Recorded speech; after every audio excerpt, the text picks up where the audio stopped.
Hello all, welcome to the Science Sphere.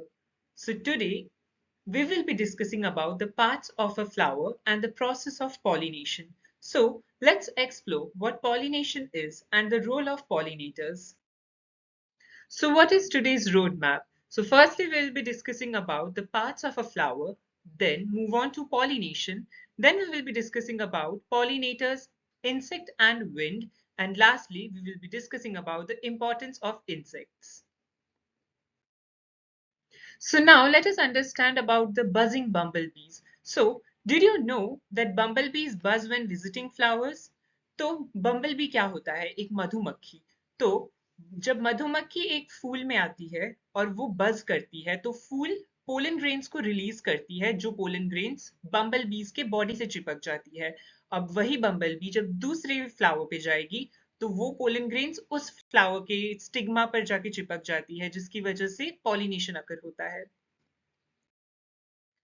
So, by the end of the lesson, you will be able to label the parts of a flower, describe the journey of pollen during pollination, and explain the importance of wind and insects in pollination. So now let us understand the parts of a flower. The basic parts of a flower are shown below. A flower has two whorls, accessory whorls, which are sepals and petals, and reproductive whorls, which are stamens and pistils. अब हर एक part को हम बारीकी से जानते हैं. Pedicel वो part है जो सारे accessory whorls and reproductive whorls को साथ में पकड़ के रखती है. सेपल्स वो पार्ट है जब एक फ्लावर बड स्टेज में होती है तब उसे प्रोटेक्ट करती है. पेटल्स कलरफुल मॉडिफाइड लीव्स है जो इंसेक्ट्स को अट्रैक्ट करती है. स्टेमन्स मेल रिप्रोडक्टिव पार्ट है जिसके दो हिस्से हैं. पहला एंथर जो पोलन ग्रेन्स प्रोड्यूस करती है और दूसरा फिलामेंट जो एंथर को फ्लावर से जोड़ के रखता है. पिस्टिल फीमेल रिप्रोडक्टिव ऑर्गन है जिसके तीन हिस्से हैं. पहला स्टिग्मा जो स्टिकी सरफेस है जिसपे पोलन ग्रेन्स आके लैंड करती है और एक पोलन जर्मिनेशन होती है. दूसरा है स्टाइल जो पोलन ट्यूब को ओवरी तक गाइड करता है पोलन ट्यूब जर्मिनेशन के बाद. और तीसरा है ओवरी जिसमें ओव्यूल्स होते हैं जिसमें फर्टिलाइजेशन होती है और फर्टिलाइजेशन के बाद ओवरी फ्रूट बन जाता है और ओव्यूल्स सीड बन जाते हैं. Now, what is pollination? Pollination allows plants to reproduce. The very first step in pollination is pollen from the anther sticks to the pollinator. इस इमेज में हम देख सकते हैं वो pollinator bee है. अब जब bee एक फ्लावर पे आता है तो उस पे pollen grains लग जाती है. दूसरा step pollinators carries the pollen. अब pollinators के बॉडी में वो पोलन चिपके हुए हैं वो उड़ रहे हैं. अब वो दूसरे फूल पे जाके बैठ रही है तीसरे केस में. Pollen stick onto the stigma of another flower. अब दूसरे वाले फ्लावर के स्टिग्मा पे वो जो हनी बी आई उस पे आके वो पोलन डस्ट कर जाती है. तो इस वाले स्लाइड में हम क्या देख रहे हैं? Some plants depend on wind to reproduce. तो इसमें है वीट जो कि एक क्रॉप है और डैंडेलियन एक फूल का पौधा है.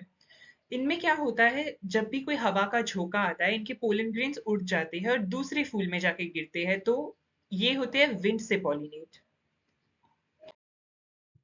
तो इस स्लाइड में हम क्या देख रहे हैं? Others rely on insect to carry their pollen to other flowers. First is bee, second is butterfly and third is beetle.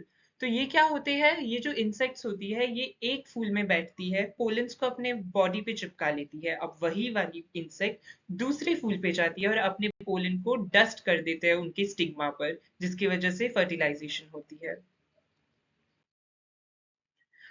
Now, what is the importance of insect? Pollination by insect is more reliable than wind. Insect pollination is important for crop plants. तो हम जब खेती करते हैं इनमें क्या होता है insect pollination ज़्यादा ज़रूरी होती है variation लाने के लिए. और pollination by insect is more reliable than wind because ऐसा भी होता है कुछ जगहों में जहाँ पे हवाएं नहीं चलती बट वहाँ पे insects पे ज़्यादा dependent होते हैं. Did you know over 3,500 species of native bees are busy pollinating every day in the US? Interesting, right? One out of every three bites we take can only exist because of insect pollinators. इसका मतलब हम जो भी खाते हैं, mostly vegetables and fruits, वो सब insects pollinate करती है। उनके बिना हमारा जीना मुश्किल होगा। Now, let's revise what have we learned today. Today we have learned how to label the part of a flower. A flower has an ovary, anther, stigma, filament and style. Describe how pollen gets from anther to stigma. Pollen grains take on a challenging journey to reach another flower. And lastly, explain the importance of insects.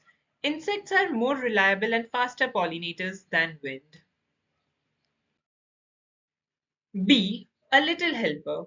As you walk home today, take a moment to observe the flowers around you. Think about how bees and other insects help them during pollination. तो आप जब भी बाहर जाओ अपने घर के या फिर कहीं पे भी, जब जहाँ पे फूल दिखे या फिर कोई इंसेक्ट्स उसको पॉलिनेट करते हुए देखे, तो उस इवेंट को देखे, पर हाँ, कीड़ों से बच के रहिए क्योंकि वो काट भी सकते हैं। तो ऑल्सो अभी हमें ये जानना है कि पोलन ग्रेन्स जो चीज होती है उससे एलर्जीज भी हो सकते हैं अगर हम इनहेल कर ले उसे हमारे नाक से।